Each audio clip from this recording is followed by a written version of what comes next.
My name is Darren, and my story is about how linen conquered the world.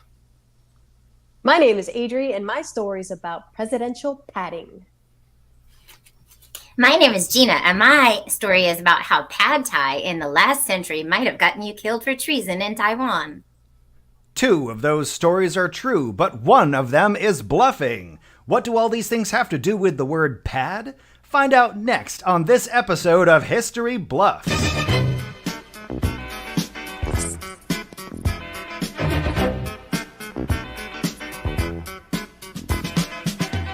The Armchair Historical Society is proud to present History Bluffs, where truth is stranger than fiction.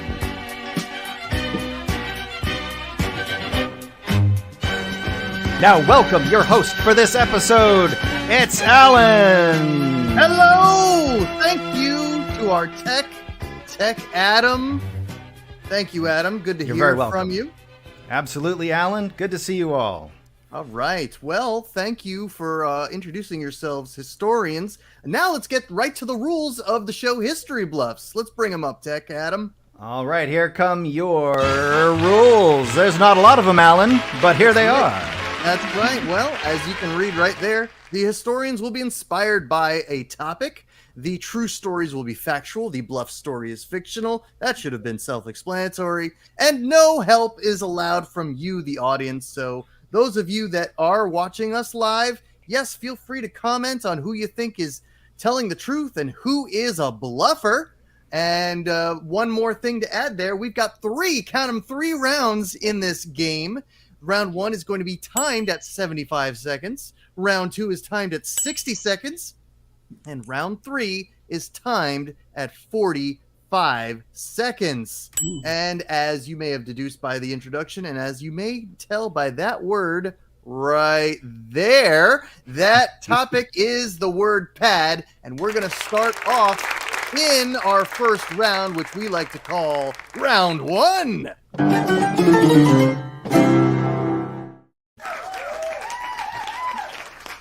Well, you know what? We've already got a bit of an order from top to bottom, so let's start with our top square. That's occupied by Mr. Darren.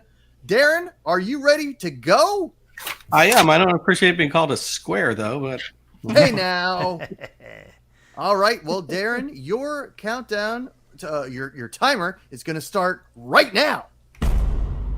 Okay, so my story is about how linen conquered most of the world. It starts way back in 350 BC in Macedonia. It's square in the middle of the Iron Age, but anybody who's anyone in the army is walking around wearing a bronze cuirass. And for those of you who aren't ancient armor historians, a cuirass is a piece of armor that covers your torso. It consists of a breastplate to cover your chest and a backplate to cover your back. And it's usually paired with a gorget to cover your neck. And they're all wearing these things because they work. Swords and arrows of the day couldn't penetrate the bronze cuirass. But as good as they were, they had some major drawbacks. They're heavy, they're hot, and armies back then, they walked everywhere. And so, I mean, you try walking across Europe in a solid bronze shirt, okay? And so this whole situation didn't sit very well with the young new king of Macedonia, a fellow named Alexander. Al thought that the cuirass limited mobility, and he wanted a fast-moving, lightweight army. So he started using armor made of a cheap and abundant material that he had a lot of, and that was linen. Ooh. Fascinating story so far. Adri, what say you? What's your opinion on Darren's story? You know, there was just a lot of description about bronze and squares and solids, and all I could think of, honestly, was just Brad Pitt. Like, there's just too many words to describe Brad Pitt and that whole thing, and that's where my brain was the entire time. So thank you, but also you might be lying. Lightweight, yeah. Ooh. Yeah, might be the Hey, bluff. an accusation. He might be bluffing. Gina, what do you think? I am picturing Brad Pitt in that Curious, if I'm being honest. I mean, that is back in the day, not Brad No, Pitt. no, no, no. No. See, we're right there. No, I think that is a far cry to go from. I think it's like you've got to get a lot of people on board to say we're going to go from bronze to linen. Like it's just a lot. Like it doesn't seem. I don't know. I don't think that linen cuirass will cure them of their dying from swords and such. So we shall see. We shall see. I'm not convinced. All right, not convinced as of yet. Thank you, If ever. audience, for your smattering of applause. If you didn't know, we're already in round one. But let's go with our second historian, Adri. She's got a story inspired by the word pad, and that timer's going to start now. Okay, so my story is titled "All Hail the Pads." Pads makes me think of football, which makes me think of President Gerald Ford, naturally. Gerald Ford, aka Jerry Ford, aka President Paddington, he was an all-star high school football player. He played the center position, aka the guy that snaps it. And at the time when he was playing, he was 6 feet tall. He weighed 200 pounds, which is really quite different from today's modern setters that are 6 feet tall and usually about 300 pounds. One really important thing to note that in the 1930s, when Gerald Ford was playing football, the pads were basically like extremely minimal. They were made by Spalding, which is the same brand of basketballs, made of leather, and they offered definitely more protection, but the problem was that they were very heavy because of the material that they were made out of. Now, since he was an all-star football player, he got basically a full ride to play at University of Michigan, and that's where I'm going to leave off and pick up when I come back. Ooh. Wow. Hey, that's some interesting information. If it's true, Gina, what do you think about President Ford playing football as a Wolverine? All I can think about is President Ford leaning over and wearing nothing but leather to snap the ball. And I'm just, I can't get it out of my head. These are a lot of visuals, you people, tonight. Very, very good. I don't know. I think that it's interesting that we went from leather, like they went from no pads at all to leather. I mean, they were not even using swords, and they had the sense to use leather versus linen. I think I'm on Adri's side right now so far, because that's fascinating to me. Because Darren, when does your story take place? 350 BC. Okay, hi. So probably no football and probably a lot more bad things. So I like Adri's story better. That's all. So far, I reserve the right to choose later, though. All right. Gina has her preference for time period. Darren, what do you think? I mean, she basically just changed out Brad Pitt for Gerald Ford. I mean, wouldn't you? Story about armor that was too heavy. Like, oh, the pads were heavy. Oh no, what are they gonna do? It's true. It's really, she's honest. Like, I she could be mean, the there is bluffer, logic. but thank God she's honest. There is logic behind that statement. Gina, I don't think we've heard about your story yet. Are you ready? I am. I'm not 100% sure which order will be the most fun for the audience. So I'm just going to wing it. And we'll go from there. We'll just see how it goes. Okay? That's what we do on History Bluff. Your timer's going to start right now, Gina. Okay, great. Some people don't know this, but you think of Chinese cuisine and you think back in the olden days that it came from a very long time ago. But that is not true for the dish called pad thai. And if you've ever had that, it's one of my favorite. It's made with rice noodles and it's got peanut sauce and some fish juice and all kinds of fun stuff. And it's very, very fun because it takes all of the senses: savory, salty, sweet, and spicy, and all of that. And well, I don't know if that's a sense. And the umami sense that you cannot taste through your testicles, even though those taste buds live there from an episode previously. So now, let me get into why this is so. This could be treasonous for people. So, in Siam used to be Taiwan, and back until the 1930s, it was grooving along, and it had this dynastic family called give me 1 second, called the Chak Reed dynasty. They ran everything. They were an aristocrat, royal family, and they they had a couple of revolts, and there was even a Siamese revolution in the 1930s. But fast forward to they resolved all of that, and they got pulled into World War II. Now, when that happened, a new king was in charge, and I just want to let you know that this ended a 150-year dynasty, and I'll tell you why that's important in the next round. Thank you. Fantastic. Darren, what say you? That was a really delicious story. I thought really tasty, and I just devoured it. And even though I just finished the story, I want more already. Yay! I know it's just like it didn't stay in my stomach very long. I'm hungry again. You're real hungry soon after shortly listening to thereafter. Adri, what say you? Oh boy. Well, I'm a pad thai connoisseur myself. And so everything she said as far as ingredients wise was on par, as if she was reading a recipe.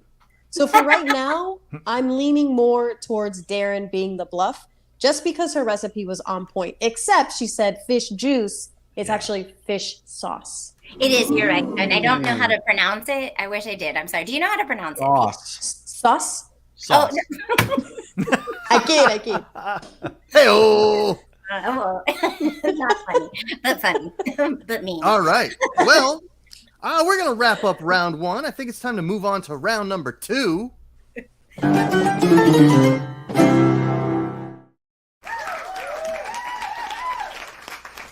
Thank you, digital audience. And they're under my control. Yes. Thank you very much. So what we're going to do with round 2, we're going to start with Ms. Adri and give her second part of her story, which is going to be done in even less amounts of time. You ready, Adri? I'm ready. Let's do it. Let's do this. Start it up. So, Jerry Ford, he is on his way to college. He chooses #1 Michigan University of Michigan. Sorry, I messed that up. He was there from 1932 to 1934.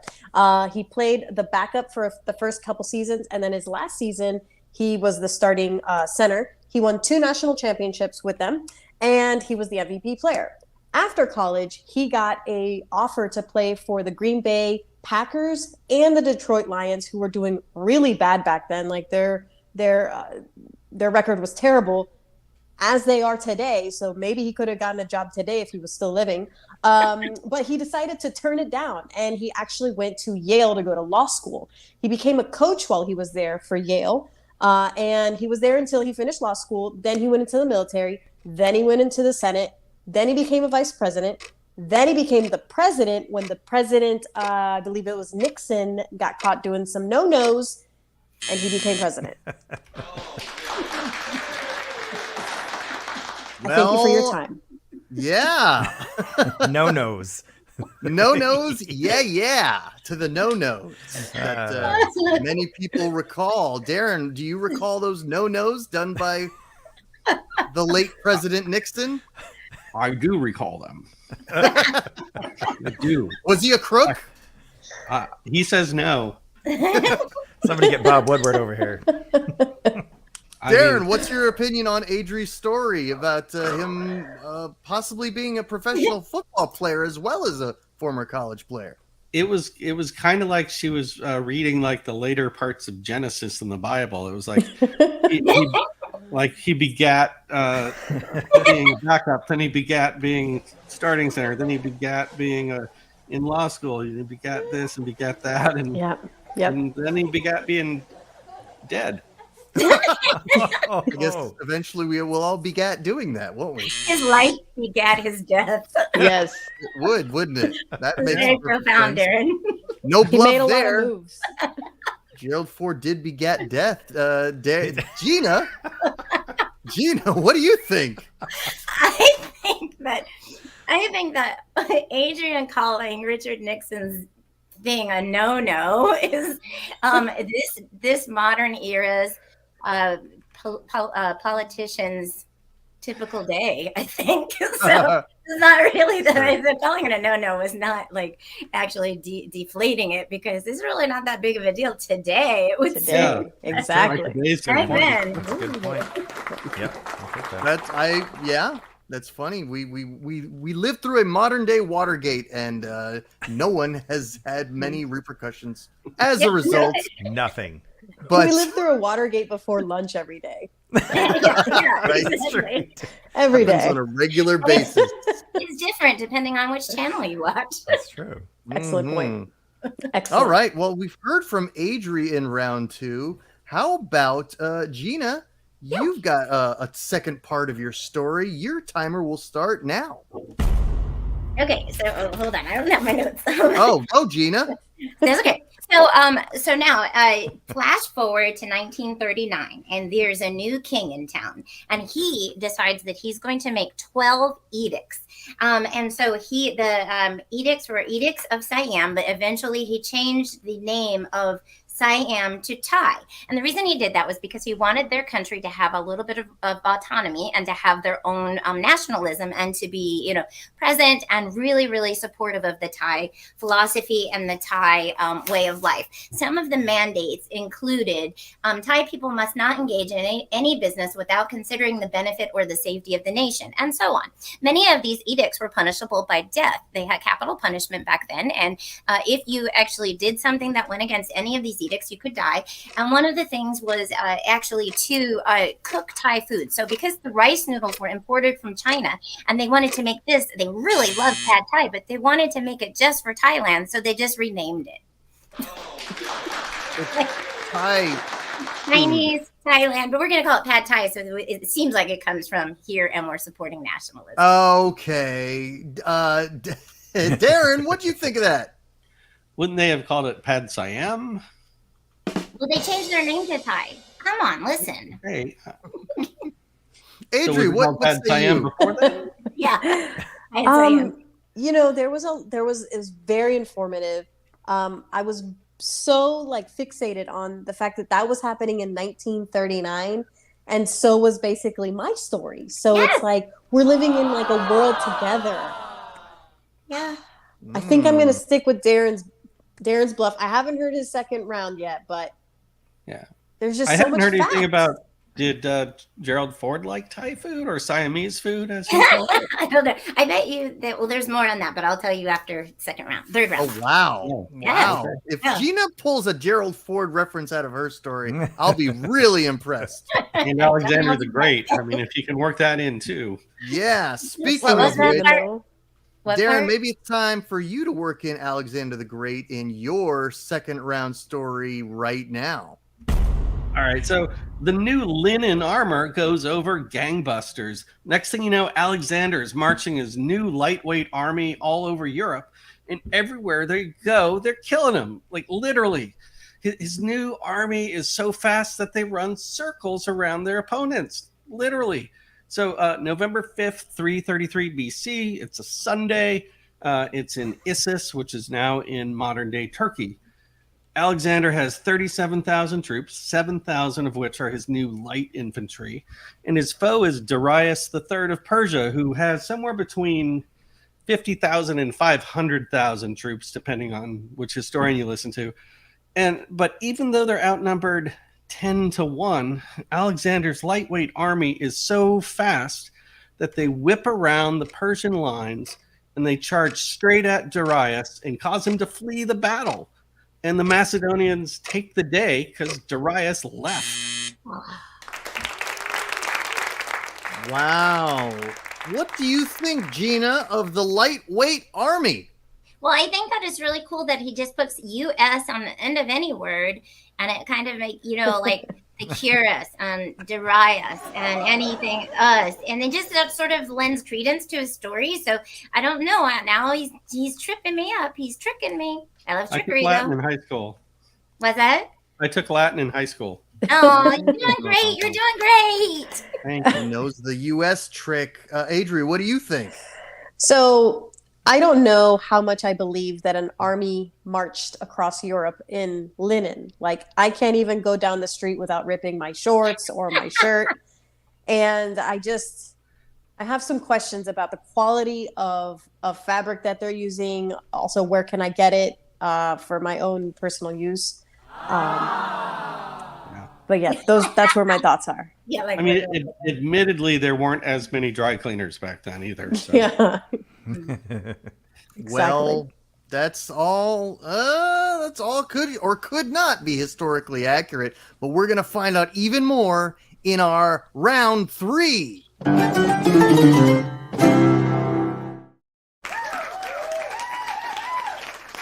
Yes, that's right, round 3, where our historians will have a mere 45 seconds to end their stories. Gina, we're going to have you kick off this third round. Do you have your notes ready, Gina? Wait. Yes. I certainly do. Gina? Yes, I'm ready. Okay. No, I'm ready. Well, if you're so ready, then you can go. Okay, so a man named Cha Shi invented something called the Global Thai Restaurant Company. And what that meant is that they would take Thai food and specific recipes that were considered Taiwanese and specific to Thailand so that they could represent nationalism. And they put 3,000 restaurants all over the world, including the United States, including Asia, including Europe, every place. Now, Cha Shi, who started this, was actually, he received the death penalty in 1939, even though his Global Thai Restaurant Company still exists today. So basically, he was pulled into a bunker. My husband wanted me to call it the edict bunker because he broke an edict, but I think that's too much. And then he died, but his Global Thai Restaurant Company still is around today. And only in 2009 was the recipe ever released, even on the internet. So, All right. Yes, and to keep the nationalism alive. for using the word edict, which of course is the famous Weird Al song, Edict, Edict, get Nice. yourself some pad thai and eat it. Thank you. Good, Adam. That was worthy of a trombone. One per show, Alan. That was yours. Fine. Darren, what do you think? Well, I forgot. Why don't you come back to me? Because I forgot what I was going to say. I threw you off with the Weird Al song. Okay. We'll go did. to Adri. She's got an opinion, I'm sure. Well, I have actually more of a question. What was his death penalty given for? What was the edict that he broke? Oh, the edict was. Hold on 1 second. Eat it. Thai people must never reveal anything to foreigners that might damage the nation. These actions are a betrayal of the nation. So that's Wow. what he did. Wow. Yeah, so I don't know if he was, I'm not 100% sure. The story's a little fuzzy of whether he was allowed to do business, like if he got a permit just through the United States or through Europe. But eventually he was caught, was basically the deal. Okay. That's what I was like, they were serious. That sounds Wow, like yeah. easily misinterpreted laws, if you ask me. There were only 12 of them, and I think they're all very open to interpretation, but not for that guy, not for Cha Shi. You could kill just about anyone in Thailand. Oh, Darren, what do you think? Yeah, now I'm remembering that I do recall around 2009 getting a lot of emails offering to sell me the recipe for pad thai if I just entered in my credit card details and emailed them. Fair. was it from a Siamese prince? Yeah. Apparently he had money from the king of Thailand that could only be released to me if I bought his recipe for pad thai. I know, Wow, and the you're so king of lucky. Thailand got his money from that Nigerian guy. Yeah. So cool. Yes. Same guy. Oh, I circle wish of life. royalty would offer me money, but no such luck.